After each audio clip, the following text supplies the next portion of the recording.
بسم اللہ الرحمن الرحیم۔ السلام علیکم دوستو، آج کی ویڈیو میں ہم پیش کرنے جا رہے ہیں حضرت بی بی فاطمہ کی روٹی کا واقعہ، جسے سن کر آپ حیرت میں پڑ جائیں گے۔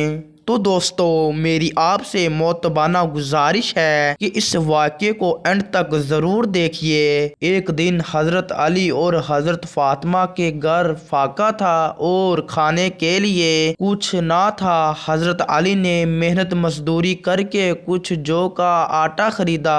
حضرت فاطمہ نے اس جو کے آٹے کی روٹی بنائی۔ اسی دوران ایک مسکین دروازے پر آیا اور اس نے صدا لگائی کہ میں 2 دن سے بھوکا ہوں، ہے کوئی مجھے کھانا کھلانے والا؟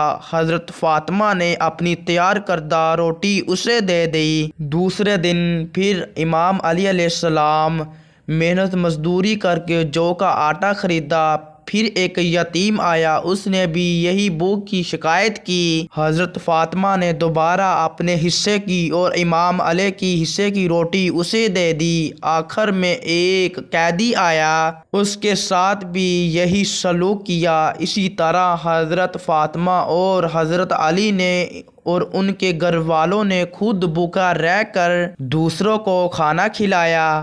یہ واقعہ سورۃ الدہر، سورۃ النساء اور آیات کی تفسیر طور پر ذکر کیا جاتا ہے، اور وہ کھانے کو اس کی محبت کے باوجود مسکین، یتیم اور قیدی کو کھلاتے ہیں۔ یہ واقعہ اسلام میں ایثار اور اللہ کی رضا کے لیے قربانی کا عظیم سبق دیتا ہے۔